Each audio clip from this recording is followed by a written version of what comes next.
साहित्य निधि में आज सुनिए लेखक जयशंकर जी की लिखी हुई कहानी सफ़र। ये कहानी उनकी पुस्तक प्रतिनिधि कहानियाँ से ली है। जब हम उनके घर पहुँचे तब उनकी सफ़ेद दीवार पर टंगी पुरानी घड़ी में 4 बज रहे थे। दरवाज़ा खुला तो वे ही दिखाई दिए। मैंने उनकी तस्वीरें ज़रूर देखी थीं, लेकिन उन्हें पहली बार देख रही थी। वे उस वक्त शायद पढ़ रहे होंगे। छोटी सी स्कूली डेस्क पर एक किताब और उनका चश्मा रखा था। यहाँ आने में आप लोगों को बहुत तकलीफ़ हुई होगी, शुभदा ने मुझे अच्छी तरह समझा दिया था। एक पन्ने पर यहाँ तक आते रास्ते और उनके बीच की वे जगहें भी उतार दी थीं। मैंने बैग से उन्हें शुभदा की चिट्ठी निकाल कर दी और उसे पढ़ने के लिए उन्होंने अपना चश्मा उठाया। उनका बायां हाथ कुछ बरस पहले एक कार दुर्घटना में कमज़ोर हो गया था। वे ज़्यादातर बाएं हाथ से ही काम करते थे।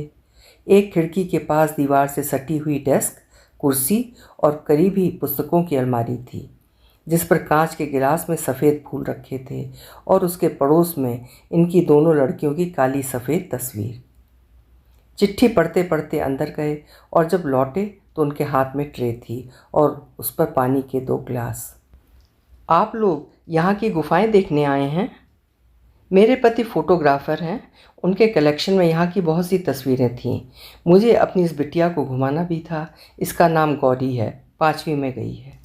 गौरी अपने जूते के फीते खोलते हुए दीवार पर टंगी तस्वीर को देख रही थी। गौरी तस्वीर के बारे में सोच रही थी और मैं 45 बरस के इस अध्यापक के कस्बाती जीवन के बारे में। इनकी 2 बेटियां हैं और इनकी पत्नी मेरे साथ पढ़ाती हैं। ये यहाँ 3-4 वर्षों से अकेले रह रहे हैं और बीच बीच में अपने घर जाते हैं। शुभदा बहुत कम बोलती थी और अपने पति के बारे में शायद ही मुझे कभी कुछ बताया था। इनके बारे में जो भी थोड़ा बहुत जानती थी वो उनकी लड़कियों से जाना था। वे ट्रे में बिस्कुट, नमकीन और चाय लिए हुए लौटे। उनकी तरफ देखते हुए मुझे शुभदा का चेहरा याद आया। इनका चेहरा शुभदा से ज़्यादा सुंदर, युवा और आकर्षक जान पड़ता था। इनकी दाढ़ी, गोरा चेहरा और उत्सुक आंखें मुझे रामकृष्ण परमहंस के चेहरे की याद दिला रही थीं। गौरी उस चित्र के बारे में पूछ रही है। वो अमृता शेरगिल की पेंटिंग है। हमारे विवाह के वक्त मेरे एक मित्र ने दी थी। आपका घर देखकर लगता नहीं है कि आप यहाँ अकेले रहते हैं। इतनी साफ सफाई। मैं कोशिश करता हूँ। यहाँ वक्त भी रहता है। मेरे अलावा सारे अध्यापक दूसरे कस्बे से आना जाना करते हैं, इसीलिए कहीं जाना भी नहीं होता। आपको इस तरह अकेले रहना सालता नहीं है? अब आदत सी हो गई है। शहर में भी मैं ज़्यादा वक्त घर में ही बिताता था। फिर मेरी फेफड़ों की तकलीफ़ यहाँ आने पर ही कम हुई। वहाँ के धुएं और धूल से मैं परेशान रहता था। सचमुच ही ऐसी शांत जगहों पर आकर ही लगता है कि शहर का जीवन कितना भयानक हो गया है। गौरी टॉयलेट से लौट आई। उसके हाथ में पीला फूल था और आंखों में एक उजली सी नई चमक। अंकल के घर में गिलहरियाँ रहती हैं, गौरी ने कहा। तुम गर्मियों में यहाँ आती तो बंदरों से तुम्हारी दोस्ती हो जाती। वे रोज़ आम के पेड़ पर बैठा करते थे। मैं अगली गर्मियों में यहाँ आऊँगी पाकी दीदी के साथ। अपनी छोटी बच्ची के नाम सुनकर उनका चेहरा खिंच सा गया। उनकी 8 बरस की ये लड़की पिछले 2 वर्षों से अक्सर बीमार रह रही थी। तुम अंकल के साथ यहाँ क्यों नहीं रह जाती? मुझे रात में डर लगेगा। यहाँ तो जंगल भी होगा। पाकी दीदी बताती हैं कि जंगल में जादूगर रहते हैं। जादूगर जंगल में रहेगा तो खाएगा क्या? मैंने पूछा। वो बच्चों को भून कर खाता है। क्या ये भी तुम्हें पाकी दीदी ने बताया? वे हंस रहे थे। बाद में वे अपने यहाँ के जीवन के बारे में बताने लगे। मुझे लगता रहा कि ऐसी छोटी, नीरस और पिछड़ी जगहों में शहरी और शिक्षित आदमी का जीवन ठहर जाता होगा, लेकिन उनकी बातों से ऐसी किसी ठहरी, नीरस और विवश जिंदगी की थोड़ी सी भी गंध नहीं आ रही थी। वे सुबह शाम नदी तक सैर के लिए निकलते थे और पुराने मंदिरों और महलों के खंडरों के करीब बैठे हुए स्कूल की लाइब्रेरी से ली गई पुस्तकें पढ़ते रहते। यहाँ आने के बाद उनकी दुनिया के इतिहास, संसार की सभ्यताओं और संस्कृतियों में दिलचस्पी जागी थी और वे इनके बारे में पढ़ने लगे। कस्बाती म्यूज़ियम की लाइब्रेरी में कुछ किताबें भी थीं जिनको वे वहीं जाकर पढ़ते थे। वहाँ के एक पादरी की भी अपनी छोटी सी लाइब्रेरी से इन्हें पुस्तकें मिलती रहती थीं और कभी कभार वे गिरजे के पादरी के घर में अपनी शाम गुजारते थे। हमें अब निकलना चाहिए। आपका इतना वक्त ले लिया है। क्या शुभदा से कुछ कहना है? आपकी ट्रेन 7 बजे आती है। मैं इतनी देर में हम सबके खाने के लिए कुछ बना लेता हूँ। अभी भूख नहीं है। हम अपने साथ टिफ़िन ले आए थे। मुझे अपने लिए बनाना ही है। तब तक आप पड़ोस के मंदिर चले जाइए। बहुत पुराना मंदिर है, वहाँ कुछ पुरानी मूर्तियाँ भी हैं। आप ठीक समझें तो मैं कुछ बना देती हूँ। मुझे किचन में रखी चीज़ों के बारे में बताना होगा। तब तक आप गौरी को घुमा दीजिएगा। आप वैसे ही थकी होंगी। हम लोग रेलवे की कैंटीन में कुछ खा लेंगे। अभी ट्रेन के लिए 2 घंटे बाकी हैं। हमारे होने से आपका अपना काम रुका रहा होगा। यहाँ कौन रोज़ रोज़ आता है? शाम को मैं सैर के लिए निकलता ही हूँ। आज स्टेशन की तरफ चला जाऊँगा। हमारे आने से पहले आप कुछ पढ़ रहे थे? पढ़ना तो चलता ही रहता है। शुभदा बताती है आप पढ़ने के मामले में बहुत ज़्यादा गंभीर रहते हैं। आप शुभदा को कब से जानती हैं? हमारी दोस्ती तो 4-5 बरस पुरानी है, लेकिन मैं उसे थोड़ा भी नहीं जान पाई हूँ। एक तो बहुत कम बोलती है, फिर स्कूल की दूसरी अध्यापिकाओं के साथ उसके संबंध कुछ अच्छे नहीं हैं। आजकल वो बीमार भी है। खैर, मुझे शुभदा की हिदायत याद आई। मेरी बात का अधूरा रहना उन्हें शायद अच्छा न लगा होगा। वे कपड़े बदलने की बात कहकर भीतर चले गए। मैं सचमुच ही शुभदा को जान नहीं पाई हूँ। उसे थोड़ा बहुत जानने का जो भ्रम दोपहर तक साथ था, वो उसके पति के साथ बीते 1 घंटे में टूटने लगा था। उसके भीतर का, उसके आसपास का कितना कुछ था जिसे मैं ज़रा सा भी नहीं जानती थी। उसके कितने ही तनावों से, तकलीफ़ों से मेरा थोड़ा सा भी रिश्ता नहीं बन पाया था। लेकिन मैं अपनी छोटी छोटी बातों को भी उसे बिना बताए नहीं रह सकती थी। वे खादी का केसरिया कुर्ता पहने हुए लौटे। उनके हाथ में छोटी सी छतरी थी। पुस्तकों की रैक के पास की खिड़की बंद करते हुए कुछ उन्होंने कहा। आप शुभदा के बारे में कुछ बता रही थीं। कोई खास बात नहीं थी। आजकल उसे हल्का सा बुखार आ रहा है। लेकिन उसने चिट्ठी में कुछ नहीं लिखा। आपको चिंता में नहीं डालना चाहती होगी। कल दोपहर में स्कूल के गलियारे में मैंने शुभदा से यहाँ आने की बात बताई थी। हम दोनों को अपनी अपनी क्लास में जाना था। शाम को पति के लिए लिफाफा और मेरे लिए उनके मकान के रास्तों के एक पन्ने में उतार कर देते हुए उसने कहा था, उनसे मेरी तबीयत का कुछ नहीं बताना। उन्हें अभी तक मालूम नहीं है? मैंने ही नहीं बताया। वे बहुत चिंतित हो जाते हैं। फिर मेरी तकलीफ़ कुछ ज़्यादा भी नहीं है। तुम भी कमाल करती हो। मेजर ऑपरेशन हो सकता है और तुम। वे आएंगे तो मैं उन्हें ठीक से बता दूंगी। तभी मैंने सोचा था कि शुभदा के मन में ऐसा बहुत कुछ चलता रहता है जिसे ना मैं जानती हूँ और न जिसे वो मुझे बताना चाहती है। शुभदा ही की तरह उसके पति भी आधे अधूरे वाक्यों में, एक तरह के अवसाद में डूबी आवाज़ में बात करते हैं और कभी कभी ये भी लगता है कि वे कुछ व्यक्त करने की जगह कुछ छिपाने की बात कर रहे हैं। क्या ऐसा मुझे ही लग रहा है कि सचमुच उनके अकेले, बीमार, नीरस और कस्बाती जीवन ने उन्हें ऐसा बना दिया है? क्या अकेले होने की पीड़ा हमें कुछ कुछ पागल सा, पराया सा बना सकती है? कभी कभी शुभदा के साथ रहते हुए भी महसूस होता रहता है कि वो कहीं और किसी दूसरी दुनिया में भटक रही है।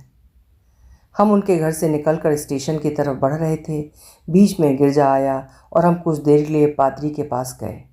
पादरी हमें चाय पिलाना चाह रहे थे, लेकिन मैंने मना कर दिया। इतने बूढ़े पादरी को खामख्वाह की तकलीफ़ देने का मन नहीं हुआ। बाद में पता चला कि वे हमारे ही शहर में पहले पढ़ाते थे और आंखें कमज़ोर हो जाने पर इस कस्बे में रहने लगे। पादरी के यहाँ से निकलकर उन्होंने कहा, आपको नहीं लगता कि हमारे जीवन पर हमारा ही कुछ बस नहीं चलता है? लगता है, मैंने कहा। मुझे इस जगह पर 3 बरस हो रहे हैं। मैं यहाँ 3-4 महीनों के लिए आया था। आप लौट क्यों नहीं जाते? पता नहीं मैं क्यों नहीं लौटना चाहता। शायद यहाँ का जीवन अच्छा लगने लगा है, या शायद मैं यथार्थ से भागना चाहता हूँ। मैं समझी नहीं कि इसका यथार्थ से क्या रिश्ता है। क्या आपको शुभदा ने नहीं बताया? हमारी दूसरी बेटी के जीवन का कोई भरोसा नहीं है। डॉक्टर हार मान चुके हैं। मैं उसे रोज़ रोज़ मरते हुए नहीं देख सकता। पर शुभदा भी तो ये सब जानते हुए रह रही है। मुझ में उसकी तरह की सहनशीलता नहीं है। मुझे लगता है कि आपकी बिटिया को कुछ नहीं होगा, आपको भगवान पर भरोसा रखना चाहिए। उसका ही तो भरोसा रह गया है। अपनी इस बेटी के लिए मैं किस किस पीर फकीर के पास नहीं गया। मैंने जीवन में इतनी पूजा प्रार्थना कभी नहीं की थी। माफ़ कीजिएगा, मैंने आपको बिटिया की बीमारी की याद दिला दी। आपको बताते हुए मुझे तसल्ली मिल रही है। मैं जानता हूँ कि आप मेरी उस बेटी के साथ चेस खेलती हैं। उसने ही मुझे बताया था। मैं जब भी वहाँ जाता हूँ उसके साथ कुछ देर चेस ज़रूर खेलता हूँ। सुना है सितंबर में आपका वहाँ ट्रांसफ़र हो रहा है। इस जगह को छोड़ने में तकलीफ़ होगी। मैं यहाँ बिताए गए समय को कभी नहीं भूल सकूँगा। यहाँ नहीं आता तो खुद के बारे में इतना कुछ जान नहीं पाता। शायद अपने बारे में कुछ सोचता ही नहीं। आप बहुत ज़्यादा सोचते हैं। अकेला बीमार आदमी आखिर कैसे इतना वक्त काट सकता है। फिर मैं मौत के मुंह से बाहर निकला हूँ, अभी बच्ची को बीमार देखता रहा हूँ। वे अपनी बीमारी के बारे में, अपनी बीमारी के बरसों के बारे में बताने लगे। उनका 3 महीने तक इलाज चलता रहा था। उनके दोनों फेफड़ों को तपेदिक ने अपनी चपेट में ले लिया था। उनकी बीमारी गई ही नहीं थी और उनकी दूसरी बिटिया बीमार रहने लगी। उसके दिल में कोई दोष निकला। दोष कुछ गंभीर था और उसका इलाज आसान नहीं था। हम लोग कैंटीन से निकलकर प्लेटफॉर्म पर आ गए। पुल के पास बैठी एक पगली को देखकर मेरी बिटिया ने कुछ कहा और मुझे लगा कि सिर्फ बच्चा ही दुनिया को इस तरह देख सकता होगा। मेरी बिटिया परिंदों, पेड़ों और पगली औरत में खोई हुई थी और मैं शुभदा की बीमार बच्ची के बारे में सोच रही थी। इस बार शहर आने पर हमारे घर आइएगा। ज़रूर आऊँगा, पर इस बार नहीं। बिटिया की कुछ जांच होनी है। पूरी छुट्टी शायद अस्पताल में ही बीतेगी। आपका मेरे यहाँ आना मुझे बहुत अच्छा लगा। मुझे भी लग रहा है कि मैं जैसे बहुत दिनों से आपको जानती रही हूँ। मैं भी अपनी ही सुनाता रहा। आपके बारे में तो कुछ पूछ ही नहीं सका, लेकिन आपसे जितनी बातें इन 2-3 घंटों में हुई हैं, इतनी शुभदा के साथ 2-3 महीनों में नहीं होती। मैं कुछ ज़्यादा ही बोलने लगा हूँ। यहाँ बातचीत के लिए कोई मिलता भी नहीं है। आप इतना पढ़ते हैं, कभी ये नहीं लगता कि आपको अपने अनुभवों को लिखना चाहिए? लिखना मेरे बस की बात नहीं है। न मुझ में धीरज है और ना ही प्रतिभा। शुभदा लिखा करती थी। कॉलेज के दिनों में उसकी थिएटर में बहुत दिलचस्पी थी, लेकिन मैंने उसे कभी। हमारी बेटी की बीमारी में बहुत ज़्यादा बदल गई है। मैं बीमार रहता था और दोनों का बोझ उस पर ही था। उसके बिना कॉलेज की हमारी पार्टी और पिकनिक में जान नहीं रहती थी। वो इतना ज़्यादा हंसती थी कि मैं आपको बता नहीं सकता। क्या आप हमारी शुभदा के बारे में बता रहे हैं? मैं चौंक रही थी। फिर मैं यहाँ आया, सोचा था उसकी तकलीफ़ें कम होंगी, लेकिन ऐसा नहीं हुआ। आपको अपना धीरज नहीं खोना चाहिए। भगवान आपकी मदद करेगा। वो इतनी मासूम बच्ची के साथ अन्याय नहीं कर सकता। मैं उस बीमार बच्ची के बारे में सोच रही थी और अपनी बिटिया को देख रही थी। मेरी बिटिया पुल के पास खड़े हुए पड़ोस के पेड़ों पर उतरते परिंदों को देख रही थी। परिंदे अपने घोंसलों में लौट रहे थे। पेड़ अपने अंधेरे में डूब रहे थे। कहीं दूर से ट्रेन के आने की आवाज़ आने लगी। वो हमारी ही ट्रेन थी। शाम के पीले आलोक में उनके चेहरे के तनावों और तकलीफ़ों को पढ़ा जा सकता था। मैं उनके चेहरे को पढ़ रही थी, उनके जीवन को देख रही थी। उनका हाथ मेरी बिटिया के बालों को सहला रहा था और मेरी आंखें नम हो रही थीं। ये शायद दुख था या शायद दुख को देखना, जो मेरे भीतर बारिश की इस कस्बाती शाम में उतरने लगा था। ट्रेन चलने लगी। उन्होंने अपने हाथ जोड़े और लौटने लगे। वे अपने घर की तरफ लौट रहे थे, मैं अपने घर की तरफ। वे अपने दुख में लौट रहे थे और मैं अपने दुख की तरफ। हमारी ट्रेन कुछ दूर तक ही चली होगी कि वहाँ की बरसों पुरानी कस्बाती नदी पर खड़ा पुल आ गया। नदी पर रोशनी की लकीरें थीं और अंधेरे का इलाका भी। नदी के उस अंधेरे, अधूरे और अकेले अंश को देखते हुए मुझे अभी अभी छूटा उनका चेहरा याद आ गया। इस चेहरे और इसके भीतर खड़े जीवन ने ही कहीं मुझे आदमी की यातना के उस बरसों पुराने चेहरे को दिखाया था जो मेरे लिए अजनबी था। ट्रेन में बैठी हुई मैं उनकी डूबती निगाहों पर लौटती रही। मैं अपने घर लौट रही थी। मैं अपने पास लौट रही थी। सफ़र से लौटने का सुख मेरे साथ था, अपने पास लौटने का दुख मेरे साथ था। गौरी सोने लगी थी, रात जागने लगी थी। अभी आप सुन रहे थे लेखक जयशंकर जी की कहानी सफ़र।